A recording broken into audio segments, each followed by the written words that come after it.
Welcome to the show, everybody. We have a very motivational and powerful guest today, and I'm going to introduce him in just a minute. But first, I want to share a word from our sponsors. The Pressing the Limits podcast is brought to you by ZionMissionaryChurch.net. And there you can listen, watch messages, share a prayer request, or even find out how to plan a visit. And also by NeuroPowerSource.com. And these are resources for your mind, your body, your spirit. You're going to find all the recommended supplements and gear that I use, including the B Strong bands, the Juve system, the Iron Neck. You're going to be sure to want to check it out. Mike Gillette was a poor, scared, and scrawny kid who grew up amidst a backdrop of extreme violence and substance abuse. A kid who would ultimately become an Army paratrooper, SWAT commander, government counter-terrorism consultant, bodyguard to Fortune 500 CEOs, and a record-breaking motivational strongman whose feats have been documented by the Guinness Book of World Records and Ripley's Believe It or Not. Mike is a peak performance pioneer, and at over 50 years of age, he continues to transcend his own personal limits while teaching others how to do the same. Welcome to the show, the one and only Mike Gillette. Hey, thanks for that. Yeah, great to have you today. I would correct one aspect of the introduction. It's well over 50 years of age. Other than that, it was spot on. 50 plus. That's what we say anymore. Yeah. Plus. I love it. Well, one of the things that comes to mind immediately when I think of you is that it doesn't matter where you start, it's where you end that matters. And can you share with us your story of the transformation from being raised in an extremely challenging childhood environment to the peak performance life that you're living today? I will try to do that in a concise fashion. I think if we sort of look at that transition in sort of a narrative, what we have is a circumstance that did not indicate much potential for promise or much potential for a particularly positive outcome.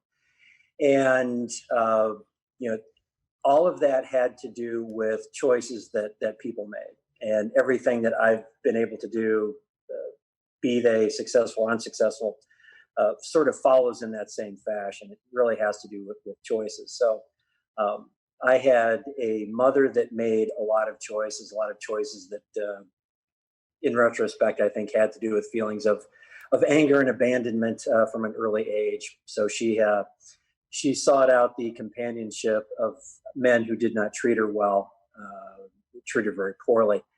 And she stuck with one who was just extraordinarily focused in his violence and his own anger at the world. And they were a horrible combination, but something kept us lodged in that. She would get beat, we would run away, we would go back. She would get beat, we would run away. That circumstances sort of played out. And I think what that had to do with my sort of developmental sense of how the world was is that even if you have a moment of lucidity, a moment of clarity, if you're a person, you're going to simply go back to what the problem is. It's kind of like it kind of reinforced this idea that problems are permanent, solutions don't actually exist. I guess the solution would be not to be born me. So life was chaotic. It was loud. It was scary. We were also very poor. We moved a lot. So if you can kind of look at the 10 most common problems that the kids face, I think I was facing the majority of them in those days.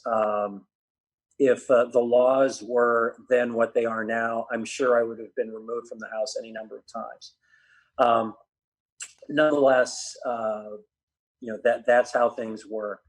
And things didn't change as I got a little bit older. And when I was 15 years old, my mom passed away from a brain tumor. And that was sort of when the train really went off the tracks, because as chaotic as my life had been, I had just sort of this one, permanent person. And with her gone, I had absolutely no sense of, connectedness to the world or anything of that nature. So I bounced around between relatives, and I started becoming a very hardcore drug and alcohol abuser. And not surprisingly, none of that was helpful. And all of that sort of created a pivotal moment of reckoning when I was 18 years old, and I attempted to take my own life. And clearly that was unsuccessful, but there I was at 18 in the hotel room where I tried to poison myself. I'd taken a bottle of pain pills, washed it down with whiskey. And when I survived that, I had to figure out, well, what are the implications of this? What does this mean? Are there implications? And I think I sort of intuitively understood that if there were implications, I had to create those implications. What does this mean? I don't know. I guess I have to make that mean something. And that sort of sense was very new for me, because I was completely convinced that up to that point, I was a victim of circumstances. It didn't matter what I did. Nothing was going to turn out well. In all of the sorts of things that feed into a hopeless worldview. And I started getting the sense that maybe my own involvement, my own accountability might actually have something to do with how life would go.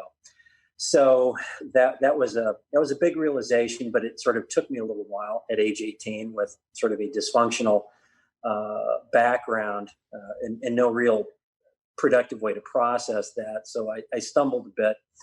And it wasn't too long after that I reconnected with a girl that I dated in high school. And we became a couple, and we started doing things together. And that meant doing things I like to do, doing things she liked to do. One of the things that she did was go to church, which was an alien environment to me. Church wasn't only non-existent in my upbringing. The only conventional spiritual system I had been exposed up to that point was the occult. My mother was very involved in that for a number of years. So it wasn't just that we didn't do church; we did the opposite. Well, I didn't, but I certainly saw it play out. I saw all of the attitudes and in some of the poorly concealed rituals that she would participate in. So that was my framework for spirituality. And of course, that type of spirituality is very anti-Christian and very anti-God. So all of this was very new. I found myself in possession of a Bible, which I'd never had before, started to read that. And it was an extremely rapid transition from that point to the types of attitudes that I attempt to exemplify to this day. So I was... The year that I almost ended my life was also the year that my life really began. That was 1981. And everything subsequent to that was really just part of this slow march towards, there's a version of me I see in the distance. It's so far away, I can't really make out all of the details, but I know that it's the right direction for me. And I just sort of keep moving towards that. And that's really been, I think the essence of my personal journey from that point on. So obviously we're several decades in. The journey is going very well, to the point that a few years ago I decided that what I wanted to do was not all of the action guy stuff that I had done and done at a fairly high level for a number of years, but I really wanted to take what I had learned from that aspect of the journey, the earlier parts of the journey, and some of the things that I had just been studying because I found them to be beneficial. And I sort of, codified all of this material and methodology into something that I share with the world now. So I'm self-employed. I have information products. I have ebooks. I have books. I work with groups. I work with teams. I worked with more groups prior to COVID. I'm doing a lot more online now, obviously. But essentially, what I've done is kind of distilled the essence of what it was that I learned, through many decades of pushing my own limits, so to speak, I'm sorry, pressing my own limits. There you There go. we go. And, here we are today. Awesome. And we know that eventually you joined the Army. And what were some of the lessons? Because I see this whole progression in your life. What were some of the lessons that you learned while being in the armed forces? Um, some of those lessons I think I was actually learning prior to, because again, if we look at, if the operative theme to all of this is choices. When I decided that I didn't want to be dead, that I wanted to be alive, then sort of the next series of decisions were, well, how did I want to live? And it was pretty easy. Well, I want to live the opposite of how I have been living. Mm-hmm. I don't want to feel weak. I don't want to feel out of control. I want to feel strong. I want to feel confident. I want to feel focused. And certainly my new spiritual beliefs were providing a direction, but not necessarily a lot of specificity. I still had to figure out what that was going to mean. So, the early aspects were, now I'm joining a gym. I've purged all the poisons from my body. I'm training in the martial arts because I just thought that's probably something I should be doing. I was very drawn to the martial arts because, the martial arts heroes of that day, which would have been Chuck and Bruce, no less names needed, were small guys. Well, I was a small guy, and yet they could do big things. So I reasoned that whatever it was that they were doing wasn't coming from their physicality, even though they were clearly physical guys. But there had to be some other sort of point of origin for these superhuman abilities, and just the attitude, the confidence, the focus. Whenever they were on the screen, I mean, I was just mesmerized by what they had, and some of the other early examples of that on screen as well, Jackie Chan and whatnot. I was just fascinated by that, and I wanted to understand it. So even though I was taking classes as a practitioner, I was making a lot of trips to the mall bookstore and the library because that's all there was at the time. And I was reading books about the developmental aspects of the martial arts, the philosophical underpinnings of that. And of course, a lot of that gets into, the military sciences and military tactics and so forth. And all of that was sort of drawing me towards what do I do next? And that became the military. And so even in those sort of 4 to 5 months when I knew that's what I was going to do, but I thought that I needed to ready myself. So I was doing all of that. I was assimilating what I thought that world was going to introduce me to. So I mean, I was kind of getting myself into that mode before I was actually physically there. And I was understanding some fundamental things. It's not about immediate gratification. It's not about my individual desires. If I want to be someone who lives a larger life, I need to have a larger purpose. I need to serve a larger goal. I want to be part of a larger collective. I can't be individually what the military could make me. That's kind of how I saw it at the time. And again, I'm very young and I'm processing it through the perspective of someone who is still very young. But as I entered that world, what I was immediately confronted with was that if I really wanted to push myself, I could do that. And there was a place for everyone in the Army. Well, everyone who wanted to be there, everyone who wanted to work hard. But then I started to understand that working hard was a very vague umbrella, that you could work really hard and get to this point. You could work even harder and get to this point. And there were like these different levels. And because I had only enlisted for a 2-year enlistment, I was not eligible for a couple of those because I was very interested in the Ranger Battalion and Special Forces, but I wasn't going to be in long enough for the Army to get their money out of me. So the furthest I could go was the 82nd Airborne Division, which I still felt pretty excited about. I had to, get over some things like the fear of heights, because jumping out of airplanes is the bread and butter of what they do. So I had to work through that, which was a very interesting process. And when I was at Fort Bragg, when I was finally on active duty, I was encountering a lot of men who had been around since the Vietnam era, a lot of ex-special forces types from the Vietnam era. And these were guys who had done just all manner of amazing, heroic things under unimaginable duress. And they were just around. And I could talk to them and I could ask them, and they weren't used to that. They were sort of accustomed to being who they were. And I was completely driven to find out everything about what made them them. And I think a lot of my sort of behavioral studies really started then, because I had all of this access to people who were just larger than life in terms of their exploits, but not larger than life. They didn't look unusual. They didn't look like Hollywood. They didn't look like Rambo. They didn't look like Arnold. They were just guys who were very superhuman all up in here. And that was another key realization for me, was understanding that this is where everything happens. If it can't start here, it will never manifest.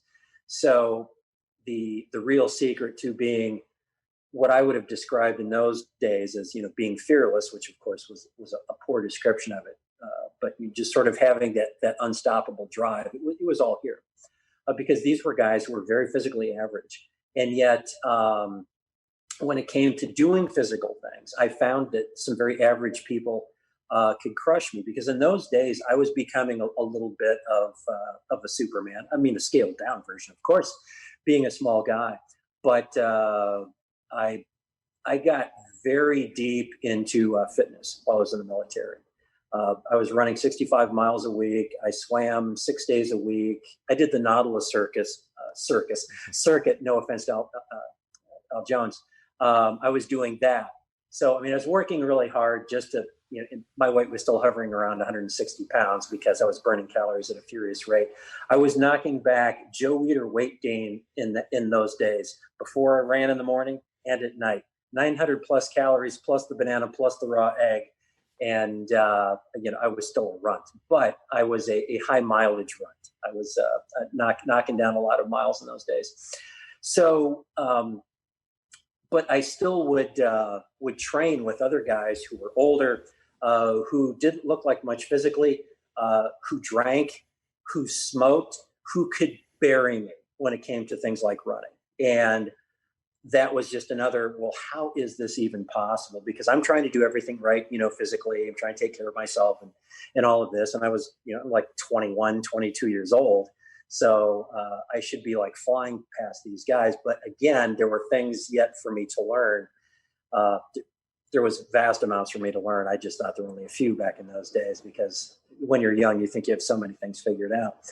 But that's really what I think I took from, other than, the sense of collective purpose and the sense of honor and duty, and in all of the things that everybody sort of associates with being involved in the military. But I was also learning an awful lot that would inform my walk as I was really trying to figure out, how do people pull even more out of themselves? And I was seeing really good examples of that. But I was seeing it in a way that were just examples. No one could explain it. No one even thought about it. The guy who is a chain smoker, who, runs 10 miles without even thinking about it, has no idea that he's unusual, because there's a bunch of guys at Fort Bragg that can do that. They're like, they put their cigarettes out, they go run 10 miles, they light back up. And that's normal for them. And, meanwhile, here's young Mike Gillette trying to, what is this? How does this happen? How can they beat the crap out of their bodies so hard and still, get so much productivity out of their bodies? And that extended to, staying up for days on end, during training exercises, carrying gazillions of pounds of equipment on your back, mile after mile, day after day. All of these opportunities existed for me to sort of see something modeled, and then try to figure out how exactly that thing was being accomplished. So I solved some mysteries for myself in the military, but I was introduced to some mysteries that took me a really long time to solve in the military as well. You know, it's so interesting. We're talking about the martial arts. That's a huge thing. I think for everybody's journey, I think in physical culture, if you really look back, everybody's had a little bit of interest in the martial arts. And I think it's so interesting. You talk about reading the books. And I remember going through the magazines and reading Iron Palm books. And, you know, there just wasn't a lot of information out there. And really, there wasn't a lot of ways to explain it. It was one of these things you kind of had to embrace a lifestyle. And I just think it's so interesting that the journey kind of began with that martial arts, going through then the military training. You know, I just think a lot of people can relate to that, you know, going to the bookstore, reading the magazines, getting the course, you know, and then finding out that, you know, it's really it's an internal growth process, you know, because you want somebody to explain it. How does this work? But it's the internal growth process. And we'll talk more about that in a minute. Love those things from the military. It just always blows me away, you know, the performance aspects of the men of our military and the women of our military. So we move on for a minute. Let's talk about being an elite bodyguard for a second. You know, Mike has been an elite bodyguard for people that we, you know, are not going to mention on this show. But what I'd like to talk about is then some of the mental skills, because I just see this path of training step by step where you're putting, you know, mental pieces, you know, building the foundation to build the house of this whole mind boss, you know, performance coach aspect of life. So what are some of the mental skills required to be an elite bodyguard, to put your life on the line for somebody else, to be awareness? There's so many different things. Tell us a little bit about the mental skills involved with that. Well, that's an interesting direction to go. I'll take the heat off you. So my first client was Bill Gates. Right out of the gate, that was my first client. One of my next clients was Warren Buffett. So I mean, the company that I just happened to work for, we had an A-list, and we primarily worked with technology executives. You know, people share resources within their own networks, and that's everything from Silicon Valley up to Seattle is sort of where we specialize. To answer the question, the main challenge for anyone in that line of work is focus, laser focus for excruciatingly long periods of time. One of the real wear and tear issues with that line of work is lack of sleep. You eat at odd times. You don't eat well. Pretty much everything comes out of a foil pouch. It's either jerky from Walgreens because they're open 24 hours, or it's protein bars because that stuff will keep. It doesn't have to be kept in a cooler. And you sleep when you can. You're up long before the client. You put the client to bed, then you figure out what you're going to do the next day. You try to get a few hours sleep, and then, you know, then you just keep doing that for years. In my case, I did that for about 5.5 years, and it was really the ability to stay focused, and to stay focused in a way that allowed you to take everything in, but not in a way that, you know, you're a paranoid freak and you're drawing attention to yourself and your head's on a swivel and, you know, you look like a meerkat or something from a nature film. You have to be extremely focused while seeming as though you're not. And that even includes when you're around the client, because, you know, we all know that attitude is contagious. So if somebody's in a crappy mood, that can radiate. If somebody's in a good mood, that can radiate. The main thing that a bodyguard needs to do is radiate calm. Everything's fine. Everything's always fine, especially if things aren't fine. If things are looking a little odd or a little potentially dangerous, that's when you have to radiate even more calm, because ordinarily the client is in charge. You work for the client, but we know that there comes a moment where the client is no longer in charge and the bodyguards are all in charge.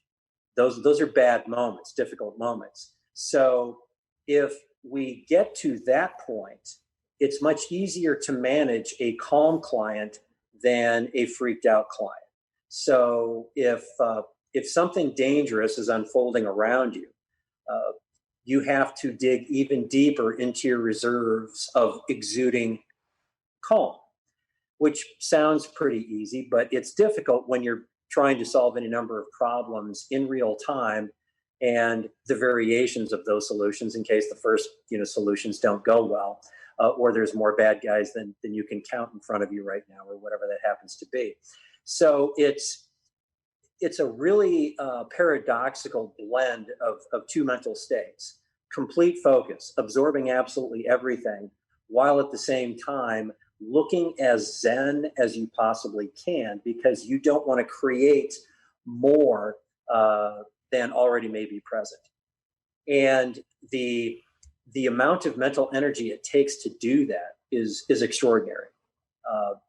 If nothing happens, which is generally the case, which generally means that you've done your job and you're being effective, if nothing happens, you're still exhausted every day because you can't shut this off. This is your primary service. This is what they're hiring you for. Anybody can beat up a bad guy. Anybody can drive cars fast. Anybody can plug a bullet wound. What they're paying for is you being able to do this at a very high level in a way that disrupts their own life as little as possible, because anybody who has security around them is having their life disrupted in a pretty profound way. I mean, imagine that you had 3 or 4 guys who also lived in your house with you and your family. It's weird. It's a strange life. People who have to have security are not happy that they have to secure. It's intrusive. It's uncomfortable. It's just odd. So you have to disrupt that universe as little as possible. And you do it by being selectively invisible. You are antenna that's always on, but you don't intrude into the environment unless absolutely necessary, if all of that makes sense. Yeah, it's good. And what I'm trying to get the listeners to understand, and again, I always view, like, when we have a guest, it's an investment in the listener's life, is I want people to see this progression to how you came to Mind Boss. And it starts out, with the martial arts. Then you learn mental skills, in the Army. Then you develop even more mental skills as a bodyguard. And then you get involved in old-time performing strongman culture and training. How did that all come about? Accidentally. Like a lot of things, I had no idea that I was going to be a bodyguard for 5 years. That came accidentally. Anyone who's seen the movie Forrest Gump, just put me in where Tom Hanks is, and that's kind of how my vocational development sort of arose. Yeah, there is a progression. I certainly sense it. I can certainly see it. The 18, 19-year-old kid who starts, sort of stumbling through martial arts and starts stumbling through some of these books, looking for answers, we'll say, and starting to find some, but not having a lot of context for really understanding them well until much later. The military time, and then the military experience actually gave way to a pretty pivotal experience, which was I did so well in the Army that I was afforded the opportunity to exit the Army, but not really. Exit on an ROTC scholarship. So here's your monthly stipend. We're going to pay for school, and you're going to come back into the military on active duty as management. Okay, as an officer is what the military calls it, but it's like a management training program. That's all it is. And at the point that I was in the Army was going to be an interim stop. I just knew that I needed to punch this box for my own personal development. But once I got there, I realized things made so much sense that I wanted to stay. I loved it, did very well. And I exited the Army, went through my first semester at the University of Arizona, and then I was in a rock climbing accident. The day before finals week of my very first semester, broke my back, broke my ankles. I was immediately medically processed out of the military. You'll never run again. You'll never jump out of airplanes again. You are done. You are now a normal person. Go live a normal person life. And I didn't want to do that. And I really didn't want to do that. So I spent the next 4.5 years in agony trying to will a shattered body back into a point of readiness that I could maybe at least look at being a cop. And years of ups and downs, constant pain, disappointments, doctors telling me, dude, you're actually making yourself worse. You need to stop this. Everybody who was in my immediate, circle of influence, stop what you're doing. You're crazy. Knock it off. Go be a normal person. Lots of normal people have perfectly happy, normal lives. And I wasn't at a point that, well, I'm still not at that point. But I had to sort of fight my way back to the point that I could enter the field of law enforcement. But by the time I did, I was pretty unstoppable, physically, mentally. My 12 years in law enforcement were unusual. I started at a agency that was in the middle of nowhere. I should have retired at 55, having just accumulated, 30-ish years of honorable police service. But I got involved in training very early on, meaning training other people. And I realized early on that this was my thing. I was really good at this. I had an aptitude and a real passion for it.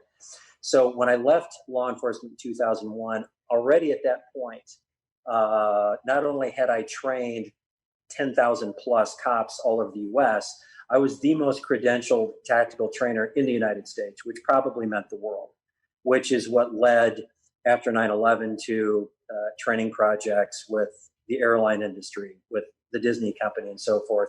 And then sort of stumbling into the bodyguard thing, which was a result of training programs that I had been associated with, all of which were really sort of, mental problem solving, the ability to forecast problems before they happened, which was something that I was practicing all the time as a cop.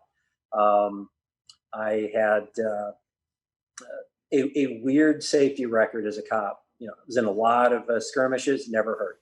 A lot of people tried to take me up, never hurt. It was almost as though it was impossible to get the drop on me. And I think that was really more to do with, I spent my entire childhood forecasting violence. I just knew what it sounded, I knew what it smelled like, which is a weird thing to say, but it's just like, it was so apparent to me when it was about to happen that it was unmistakable. And eventually I learned how to teach some of that to other people, which is what, led to some of these other training programs and the bodyguard thing. And even the old time feats of strength that you referred to that I will now get around to responding to. In 2008, I was deep in the middle of my bodyguard life. I was the project manager for a particular billionaire client. I was in charge of him. I was in charge of his family. And I was in charge of everybody who took care of him at the office. I was in charge of everybody who took care of his estate. And at that point, the novelty of that kind of work had long since worn off. And the particular person I was working for was somebody that made it very difficult to like the job. Myself and some of my fellow agents were having to do things that we weren't crazy about. Yes, we took care of everybody's safety, and that was important. But we were also getting sucked into sneaking women in and out of his office so that his wife wouldn't see, that kind of stuff. It really was, it was pretty tame stuff by the standards of many billionaires, but I just didn't like it. I didn't want that to be part of who I was. So I was looking for something to kind of focus on besides the job. And the job requires a lot of focus. The hours are long, the days never stop, travel's unpredictable, all of that. And in 2008, I was starting to, because I've always been interested in every aspect of training, I was really looking hard at people who did feats of strength. And Dennis Rogers was one of those, as a very high profile practitioner of this. And I decided I would reach out to him personally. One of the things that I'd done is over the years, I'd become very involved in martial arts. And it was not unusual for me to travel to, oftentimes it was California, because that's where a lot of those people were. But I trained privately with a number of very famous martial artists. Just would go to their house or go to their private studio, and it would be just, me and him, and we would train. I'd done that a number of times, and those were some pretty pivotal experiences for me, developmentally speaking. So I asked Dennis, do you do anything like this? He said, yeah, but I've been traveling a lot. And I tell you what, I've got this event coming up in a couple of months where some of my proteges are going to be traveling in from all over. And he said, so like, do you want to do feats of strength? And I said, no, I could never do that. I just want to see how you train, because here's Dennis, he's older than me, he's smaller than me. And yet he can do things that in my own mind at the time, that's impossible. You cannot bend a crescent wrench in half. That just doesn't happen. And you can't do it if you're his size. I don't know why anyone would be able to do it, but how can he do that and not have his body just disintegrate under the stresses? I had to see it in real time. And when he said that other people would be there doing their things, it's like, okay, I'm there. So I buy my ticket in August of 2008. I fly out to Houston for about 4 days, and I'm nose to nose with Dennis and these other guys, and it wrecks my world. I mean, I knew intellectually what I should have been expecting, but I was so close, and it was happening, and it was real. It was not abstract anymore. And a couple of times I was encouraged to try a few things out. Well, this isn't going to work, but I can't say no. And well, it kind of worked. And once or twice, it kind of worked pretty well. And that was actually more confusing to me because that was never something I had entertained as a possibility. So what happens now? What do I do with this? I flew back to Vegas from Houston, just very confused. I wanted to be a part of their world, but I think in those early weeks, I just assumed this is something I was only able to do because I was around them. I'll never be able to do this on my own.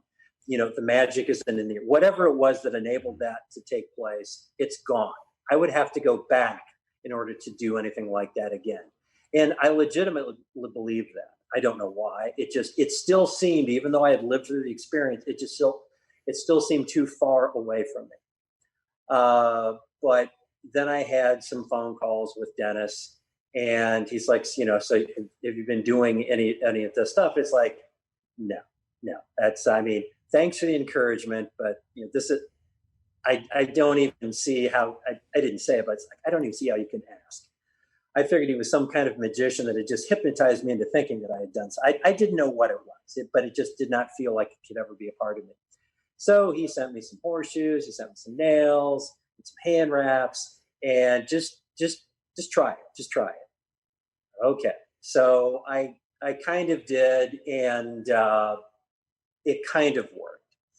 But that was all the encouragement I needed. So I spent another few months just kind of we'll say playing with all of that stuff. And my son, who was a pastoral intern at the time at a church in Tampa, Florida, said, so you can bend horseshoes now? And I said, well, kind of. Well, you bent this horseshoe. Yeah, that was me. Well, cool. You should do some of that stuff at my church. We're doing like this thing in March called Wreck Fest or Destruct Fest. I don't know. It was just like a youth activity night. Bring a friend, and like $5 you can smash a car with a sledgehammer. For $2 you can smash a TV. Just good, wholesome fun. And then you could like wreck some stuff. And like, well, I'm not going to say no to an invitation to travel and see my son in his church. And so, okay, well, we'll see how it goes. So at this point, I had a repertoire of like 3 stunts. I could bend a steel bar, I could bend a horseshoe, and I could bend a nail. None of them very well, way too long. I had no idea why anyone would want to watch a middle-aged man sort of sweat through all of this, but I made the arrangements to make the trip. But a couple of weeks out, all of my attempts to train myself had gone badly. And I was just tendonized, everything hurt. And yet I already had the plane ticket. I got to wreck something. I don't know what to wreck. And that's when you and I met.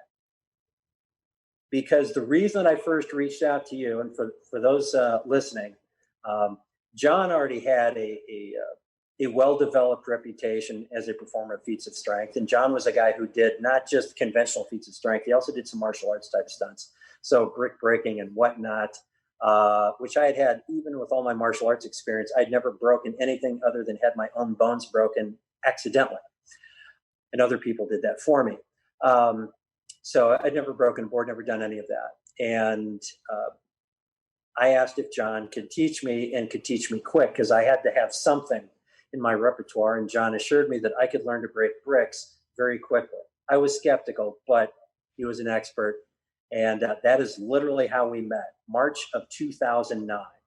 So that's sort of how the feats of strength came in. It was just a research project that became something much more to me, to the point that, some of the stunts that I do now are sort of defining aspects of how some people know of Mike Gillette, even in the first place. So that was a really long answer to that question. Well, it's awesome because, it's the whole discipline, the mental toughness of the strongman. And this is one of the things, and I appreciate you mentioning that. But, you could tell right when I met you, that you were going to be a performer. You could just see it all over you.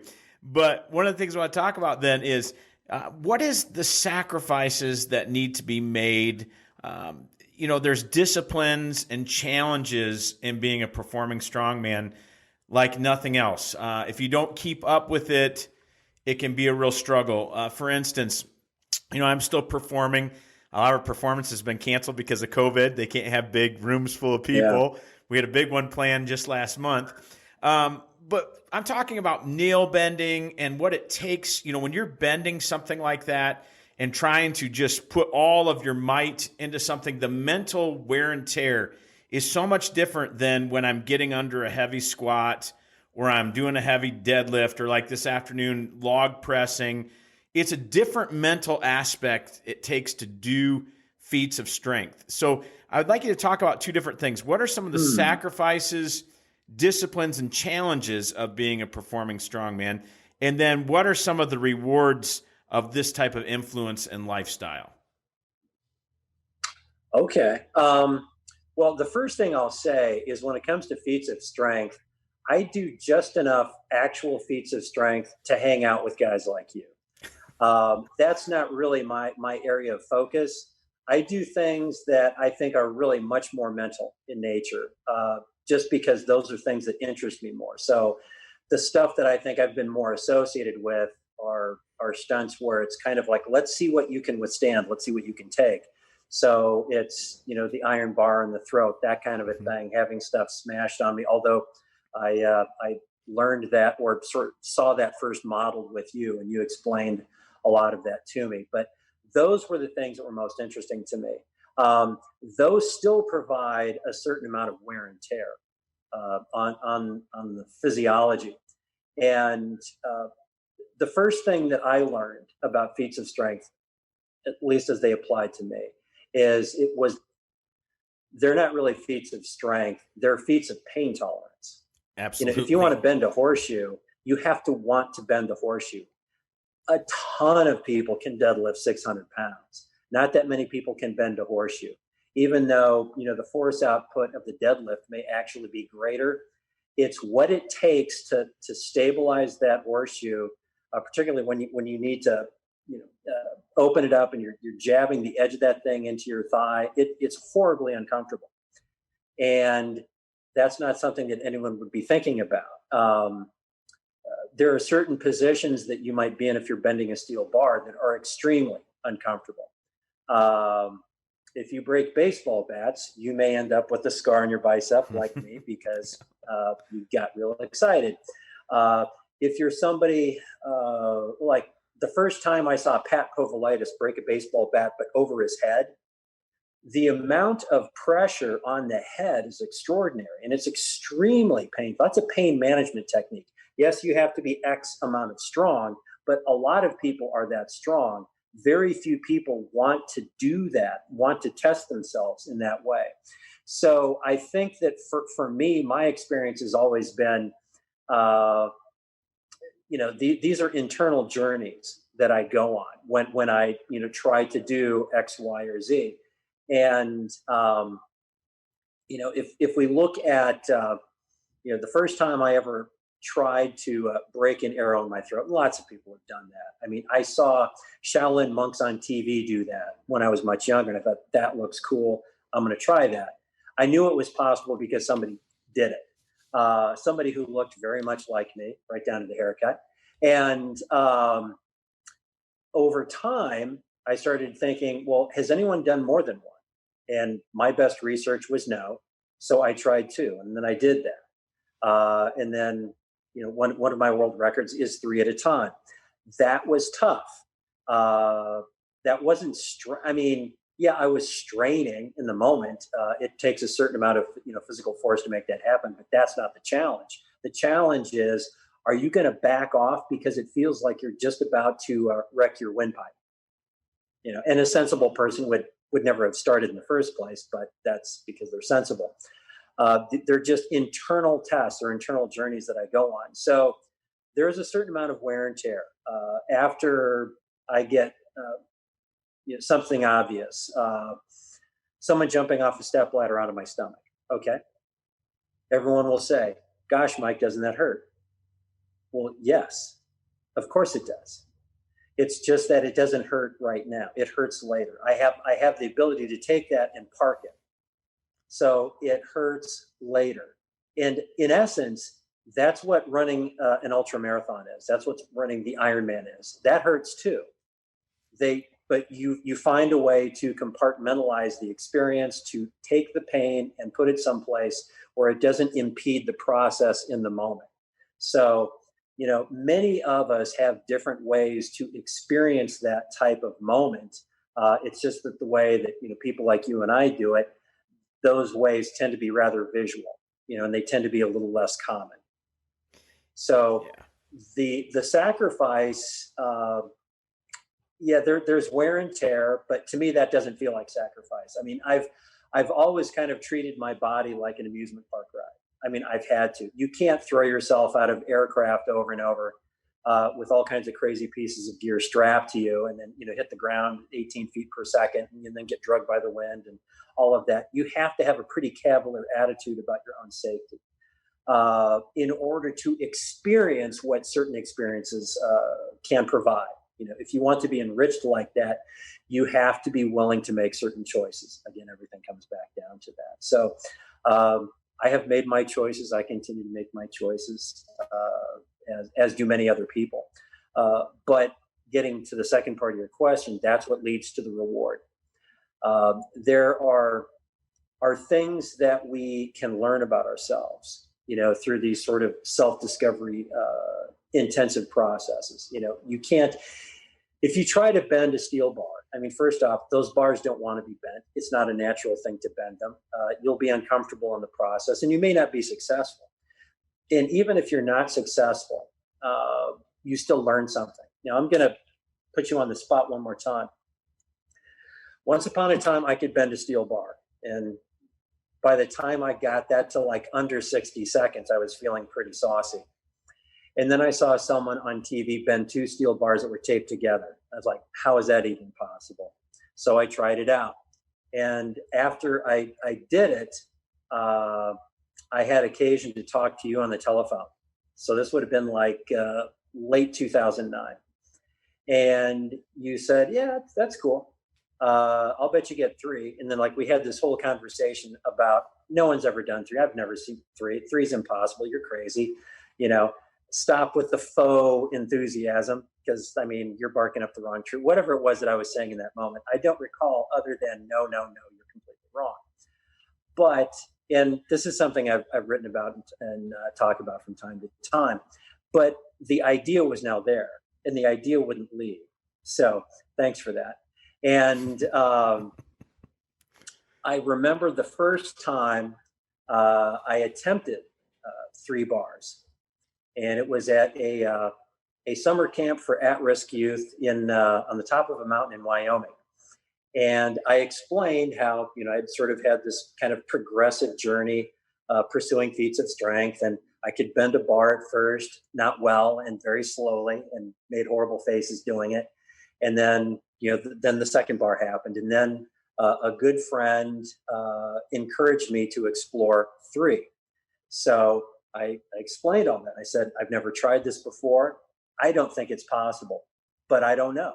So let's find out, together. So I think I fought with those bars for probably 2 minutes, to the point that I think I was about ready to pass out. And I said, yeah, it's not going to go. And everybody applauded. And that surprised me in the moment, but I think what they were acknowledging was just a very transparent attempt to do something different, to do something unusual, and to make them a part of that experience. And that's when I realized something very important as it relates to these feats of strength, something that I had never considered before. Because when I was first introduced to these by Dennis, Dennis quoted someone who, you'll know who I'm talking about. I won't mention him by name.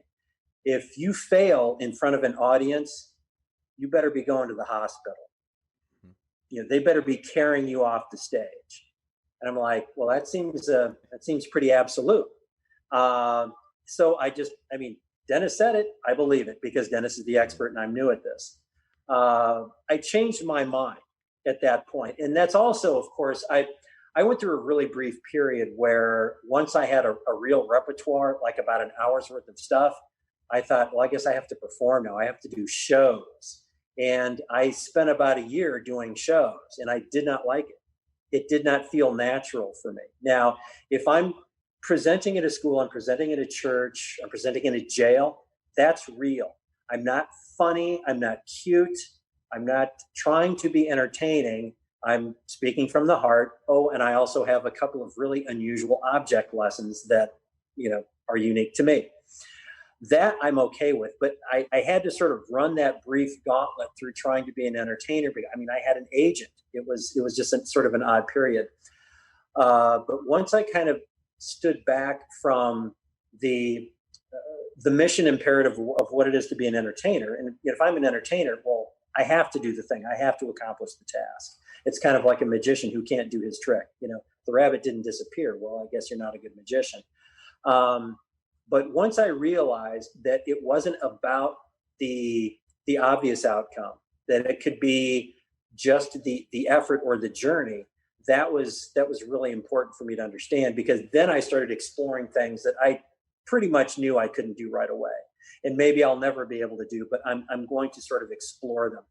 So 2 more attempts with the 3 bars in front of other humans before I actually got the 3 bars. And I've done the 3 bars multiple times. And just like you said, you clever rascal. But it was, but even that sort of, subset journey, apart from the larger journey, was interesting because it was this idea of, okay, you've lived in the world of the impossible for a while. Here's another impossible idea for you to wrestle with. 3 bars, so I wrestled with 3 bars and sort of worked through what that was, failing at it, but not actually failing because I was still learning at the same time. So I think that probably 10, 15 years from now, I would answer these questions in a completely different way because I still anticipate that there's much more for me to learn along this path. Yeah, absolutely. And I think, the sacrifices are so worth the reward. I think about the sacrifice every day when I get out of bed and can't hardly move and my shoulders ache and my knees ache. And, I've done so much wear and tear from doing crazy stuff. But the reward is knowing that you can go farther and deeper and dig to a place inside that you never knew you could every time. And the other reward, and I think about this often, I know that you have done this many times. We talk about the entertainment aspect for a second. I think it was Ed Young who talked about entertainment. And I think really what you do is what we call entertainment, that you're changing lives through a lot of times object lessons or what you're talking about, your journey. There is a reward when you are sitting after a show and a kid brings up a piece of the broken arrow and says, hey, man, can you sign this arrow? Or, hey, man, can you sign this brick? Because if you can have a breakthrough and you did it, I can do it too. Talk about the reward of that, because there's nothing better than that, knowing that you've changed the inner part of somebody's life through these object lessons. That's an interesting point. And I think ultimately that had a lot to do with what I do now professionally. What I do professionally now is not feats of strength. Sometimes those things show up in what I do, but mostly what I do is work with people to help them be more than what they are currently. And I I really got my first taste of that when back in '09, when I started, putting myself out as someone who did these things and said the things that I said to accompany those things. And the uh, the experiences I've had doing that have been some of the most, I think, powerful that I've ever experienced. You know what it's like when you get a message from somebody. It's like maybe you weren't even introduced. Hey, I'm 13 years old. I saw you at that show last night, and what you said, and they sort of tell you in their words what it was they heard you say, and how apparently was exactly what they needed to hear in that moment. And to be part of those moments is extremely humbling and gratifying in ways that I don't think I can adequately describe, other than to say that they enrich me on an extremely deep level, and they keep me coming back for more of those kinds of experiences. And for me, a big part of that ended up being, if we sort of move back in time to when I was, Mike Gillette action guy in all capital letters. One of the things that no one knew about was anything that existed prior to me being in the Army. I mean, my employers, my friends, they all knew everything that happened after that. Basically, everyone knew the story that Mike Gillette arrived in the world as a fully formed action guy, undeterred by fear and doubt, and with nothing but the most noble intentions, just embedded within him. No one had any idea of the life that I had, and part of that was necessary because you couldn't have been hired in the field of law enforcement if you had done any number of the things that I'd had. When you fill out the question, have you ever tried to harm yourself? Did you ever have thoughts of harming yourself? Have you ever used narcotics? Have you ever used this drug, this drug, this drug? And I used almost all of them. Have you ever sold drugs? Yeah, I mean, there were a million things that I had to basically bury in order to be where I was back in those days. The world is a little bit more flexible nowadays, but not back then. That was a very old school approach. So I basically, even my closest friends didn't know big chunks of my story. And that's just how it was. It had to be that way. But when I finally stepped away from being that guy, where, my professional background wasn't scrutinized top to bottom by potential clients, and I was talking to people, talking to groups, then suddenly my life started making more sense, because the kinds of groups that I really gravitate towards are, students in at-risk school settings, students who are incarcerated, students who, we shared the same experiences growing up, and it was just by random chance that I didn't end up incarcerated, because I was certainly qualifying for that. So they get to hear from somebody who was just as down as they may have been, and who found a way forward in a way that is ultimately positive and empowering, and is not governed by all of the baggage associated with, if you're from this world, then you're always of this world. I mean, I used to have that worldview. Those kids typically have that worldview. How can you not? I mean, you feel so captive to your external circumstances. So the ability for me to draw from the vast reservoir of life experience that I've had is particularly meaningful with those types of groups. And because I can do that, everything that I've experienced, even the things that when I was a kid, if you would have asked me, would you change this? Yep. Top to bottom, I would change all of this. This is as horrible gets. Well, now, of course, I would. Every single one of those days, every one of those nights was uniquely critical to become this, and to have those perspectives, and to sort of share those back with people. Not everybody, because not everybody needs to or wants to hear about all of that. But those that do, it's a pretty powerful tool. Absolutely. So, with all that in mind, now we get to the point where you are a mind coach. I don't know if you coined that term. I don't know, where the term came from, but you really are this mental performance, mental toughness, which is needed in all aspects of life. So many times I talk to people and they say, well, my sport requires mental toughness. And I tell them, well, no, entire life, your lifestyle requires mental toughness, your relationships, your job, your spiritual life, everything you do requires mental Yeah. toughness. How did you, kind of come on the scene as one of the premier mental coaches in the world? Well, yes, as far as I know, I coined it, or I just started using the phrase. There may have been somebody ahead of me, uh, but I don't get any royalties from that term. That journey actually started very early. It started back when I was, the skinny kid, stumbling through martial arts class and reading the martial arts books. That's when I started learning about things that I thought to myself, other people should know this. This is bigger than martial arts. And I kept having those realizations all the way through basic training. I just intuitively understood there's stuff here that's bigger than just learning how to be a good soldier. You know, other people would benefit from knowing this. And I just started logging all of that.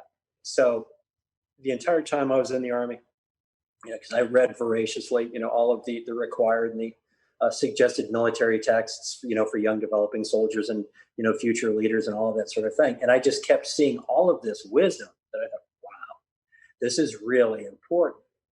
Um, and then I had a really unusual experience while I was going through college. And in college was a very difficult time for me because I was struggling with my new status as a cripple and what the implications of that were. But I was part of a academic program.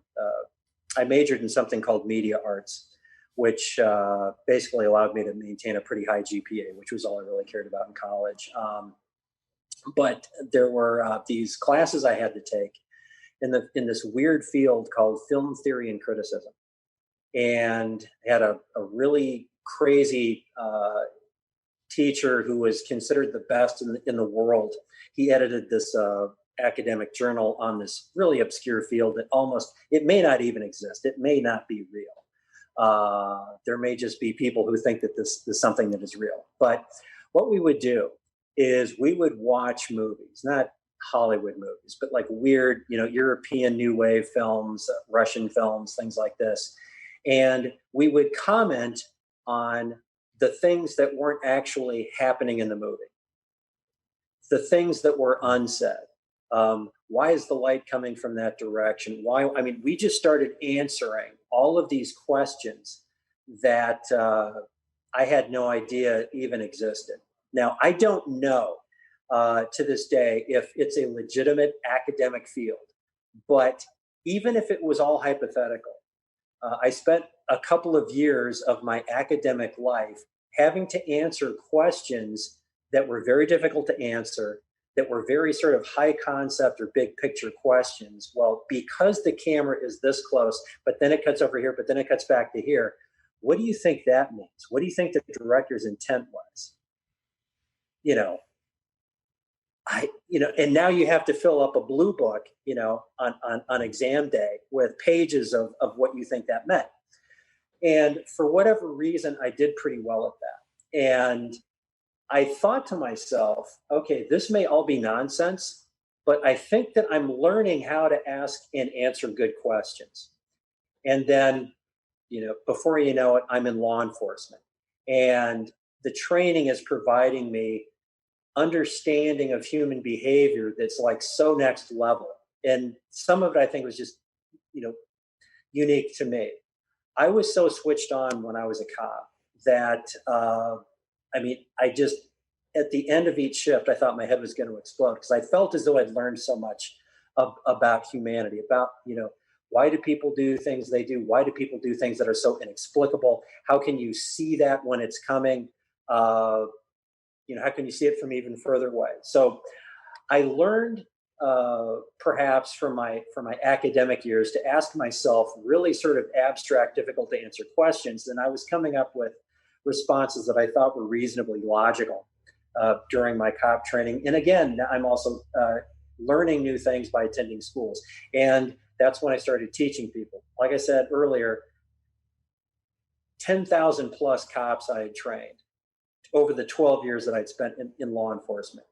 And most of that was how not to get hurt, how to prevent other people from doing things that would make you have to hurt them, how to preempt things that seem kind of hopeless, how to see what is unseen, all of those types of things. And all of that stuff ties so much back to what makes people do what they do. And of course, the entire time I was a cop, I was reading books about human behavior, obviously with a more, interventionist sort of orientation. And the work that I did post 9/11, what I did for the Disney company was called the Behavior Assessment Program, which was basically, there's a bad guy in a crowd of 70,000 people, find him. And I taught people how to do that, and everyone was able to.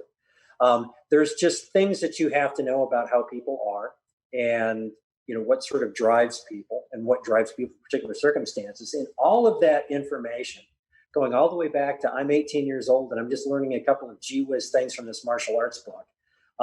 All of that had stacked up and became this body of knowledge, which is what I draw from, when I write, when I create info products, when I work with people.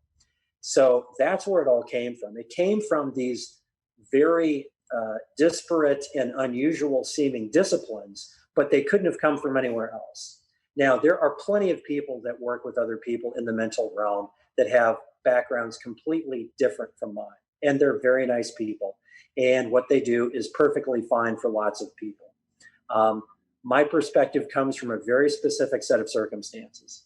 I have a particular background. I look a particular way. Not everybody wants to work with me, but enough people do that, this all works and works pretty well. So for people who, aren't looking for just a lot of, hand holding and someone who wears a sweater and talks in a soothing voice, I may be right for them. And if I'm not, then I'll point them to someone with the sweater, because I know some of those people and they're great as well. Yeah, and so let's get into Mind Boss. Tell us a little bit about that. And one of the great things about Mind Boss is this puts mental training in the reach of anybody. Maybe they're not able to book sessions with you. Maybe they're not able to go to a seminar with you, but everybody can have access to this book. Tell us a little bit about that. Okay. It's interesting for me to talk about Mind Boss. Mind Boss is, as a entity, as a thing, it's 5 years old. The content is 7 years old. And once you write a book, that methodology is frozen in time. You've got some physical training books, so you know what I'm talking about. When your book Neuromass came out, it was like 2013, maybe. Mm-hmm. I'm sure that you have added to that repertoire since then. But when people experience it, their frame of reference is everything that was contained within those two covers. But of course, the knowledge base always continues to grow and evolve, and that's certainly been the case. Sometimes I have to remind myself of what's in Mind Boss, because my own approach has changed over time. But basically, Mind Boss that's a crash course in the world according to Mike Gillette, which is just, this is the premise, and the premise is that how you experience the world is a series of videos that run through your head all day, all night. And you have the ability, if you accept this premise, to edit those videos. Some videos you have the option of deleting entirely. Now, most people don't believe this. If I've experienced it, it's part of me forever. I had a rough childhood, or I had a rough first marriage, so I have to drag that with me wherever you go. It's like you you do if you say you do. You have the ability to make that experience mean whatever you want it to mean. But a lot of people will fight that. A lot of people kind of hold on to their museum of pain artifacts because that's part of what defines them. And they just weren't a product of an environment that made them feel as though they had the capability of changing anything. So, Mind Boss is a useful book if you accept the premise that you can edit those videos. It's a useless book if you can't accept that premise. It's a useless book if you won't put in the work to make that premise come true for you. It's fascinating when you read reviews of your own book. When it's something in the sort of self-help personal development space like Mind Boss, they'll be nice people and say, "Oh, this was great. This changed this for me. It changed that for me." Of course, that's very gratifying. And then you get people, it's like, "This is the same old stuff," which means that person is a serial consumer of self-help information, and it's the book's fault. It's Tony Robbins' fault that their life isn't changing. It's Mike Gillette's fault their life isn't changing. Well, they're not doing anything. I always say that the answer is not the answer. The answer is the application of the answer. So, there are things in Mind Boss to apply. There's some strategies, some exercises, lots of personal examples from a life that was richly lived, and there's no antiseptic. I'm pretty transparent when I talk to people. I'm very transparent in the book as well. So there's all kinds of examples of how I did things that went very poorly, as well as how I did certain things that went pretty well. And what were the differences in approach, what were the differences in perspective, and even differences in methodology. So Mind Boss, yeah, it's still out there. It's not the most current example of Mike Gillette, but it is the most affordable. Well, and okay, so let's take the next step. If that's the crash course, and like I said, it's accessible to everybody because it's on Amazon. You can get it anywhere. If that's the most accessible and crash course, what about somebody who says, I want to go a little bit deeper? What would be the process? Where do they go to learn more about you? What is that next step? Somebody says, I want to take this into a deeper level beyond Mind Boss. Well, then a quick trip to MikeGillette.com will allow people to explore sort of like what the next rung on the ladder is, which is a series of mental exercises. They're presented, in a video format, and it's called the Maximum Mindset Exercise Library. All of the exercises are very easy to do. If anyone's ever tried meditating before, it's like, I don't know if I'm doing this right. When do I start floating? Is the room supposed to spin? Am I supposed to be bored? Am I supposed to be talking to myself? There's a lot of sort of mind activities that are shrouded in a certain level of exoticness or mysticism that I don't think need to be, and it kind of keeps them, I think, out of reach of the average person. So I need to have things broken down in a very logical fashion. So that's how I try to approach everything that I have available for others. So it is a series of exercises, but if you go through the process of acquiring that particular product, you'll basically be the lucky recipient of a lot of other material as well, because there's a lot of what we call bonus products, and that is because my belief is you don't just learn like 10 mind hacks and now you're golden. I'm not a hack guy to begin with. I don't like the implication of hack. I understand why it's an au courant term, but my belief is you don't really get the most out of yourself unless you are willing to engage every aspect of yourself. So when I work with athletes, for example, they want to get to the, what are the hacks? What are the cool tricks I can use before a competition? It's like, okay, patience, young grasshopper. We're going to be reinventing you from the inside out.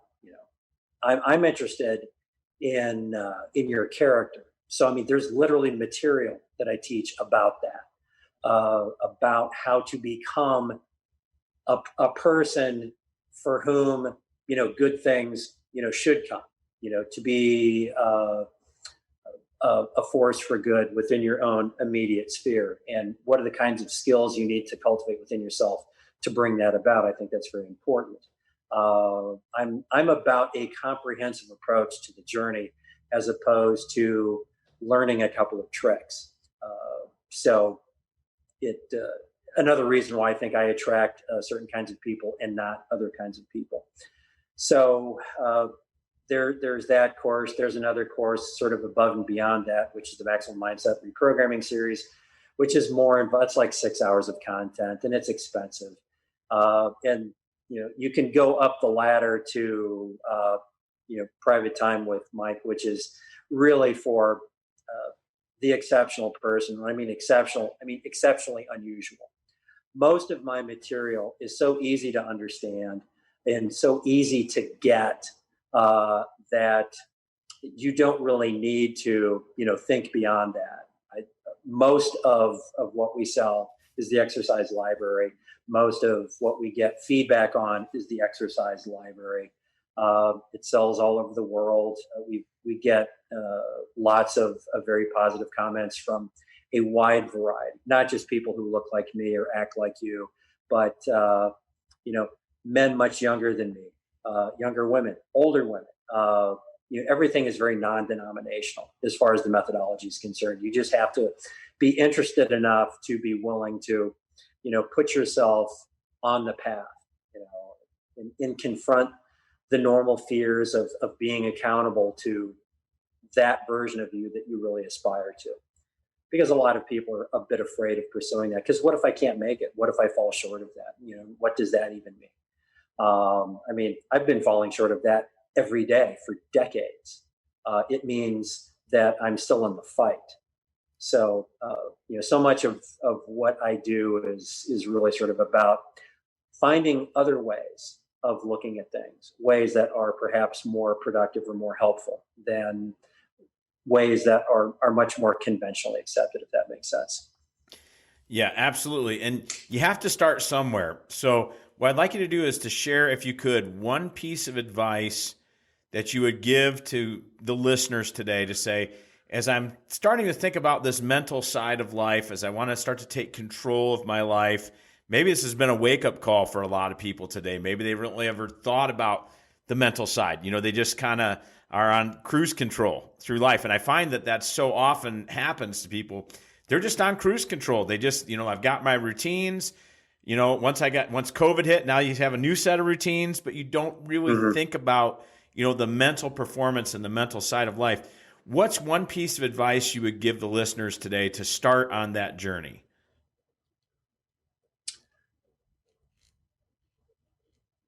I think the most important thing to understand, which means to believe, is that if you want things to be better, whatever that means, things can be better. And that process is under your control.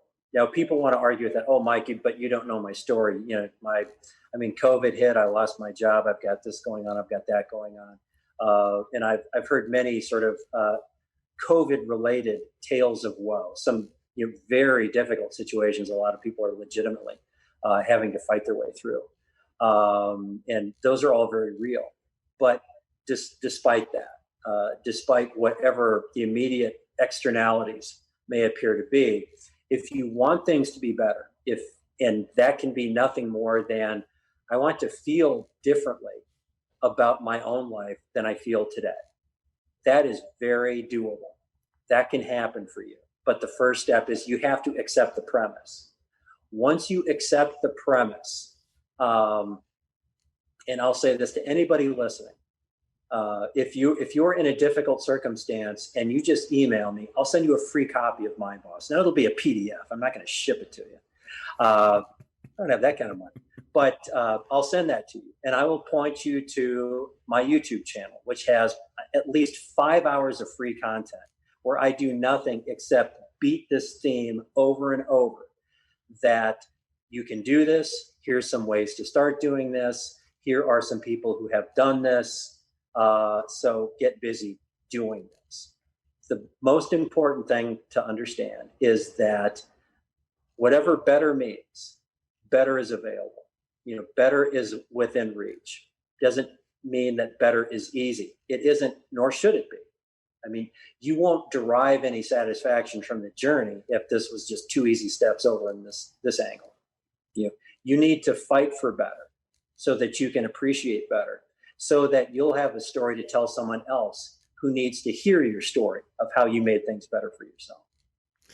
Awesome. Last question. I'm always curious when we have peak performers. You've set world records. You've been in Ripley's, believe it or not, all these different things. What do you consider your greatest accomplishment in life so far? It doesn't have anything to do with those things, but that's why I always tell people, it's like, it puts things into perspective with the listeners, for sure. Yeah. It's hard to answer that honestly without sounding like a cliche, because I'm afraid that this is kind of a cliche answer. But it's the real answer, just based on what my experiences were in the early part of my life. I was the product of a broken home. I was the product of a poverty-stricken home. I was the product of a violent home, of a home that was completely overseen, if you will, by substance abuse. Everything that I experienced was the bread and butter ingredients of another person who was just going to perpetuate that. So statistically, I don't know how many divorces I mathematically should have by now. But I've been married, it'll be 38 years in December. My greatest achievement is my family. It's my wife, it's my 4 kids, it's our grandchildren. It's the life that we all lead together, as a family unit. So the life that we lead, pursuing positive, noble things. Every one of my kids is in some way connected to, serving others in the world, which is a huge thing for me. That's, and I don't necessarily take credit for that. We've been very transparent about our faith over the years, and our kids are the beneficiaries of having grown up in that world, and are now sharing that world with their own offspring, or just they're sharing that world with the world at large. Those are the kinds of things that I'm really most proud of. Anything that I've done on my own was, even though I've been in the military, and even though I've been a cop, and I've done things in service of other people, I took so much from those chapters of my life that I kind of feel wrong about, Mike Gillette, he's just led a life of service. It's like, yes and no. Externally, yes, but I mean, I was filing away a lot of experiences that have directly benefited me, or directly enriched my own experience of the world. I wouldn't have done anything except those things. So, me making the choices that I make is really about me becoming who I feel I need to become, to be the best current version of Mike Gillette for the people that I work with, the people I serve, and of course, the people who just have to spend time with me because they happen to be related to me. I want to be the best me for all of those different groups of people. Awesome. I love that answer. I think it was just a great show today. I want to thank our guest, Mike Gillette, for investing in all of our listeners today. Thank you for being on the show. I also want to thank our sponsors, ZionMissionaryChurch.net, NeuroPowerSource.com, our podcast producer, Drew Kiespert, video director, Jolyn Thomas, head of talent relations, Mr. Fairfax Hackley. Be sure to rate us and subscribe to the Pressing Limits podcast. Follow us on Instagram, and you'll get the latest updates on episodes. For more ways to watch and listen to the podcast, check out the Pressing Limits Podcast website.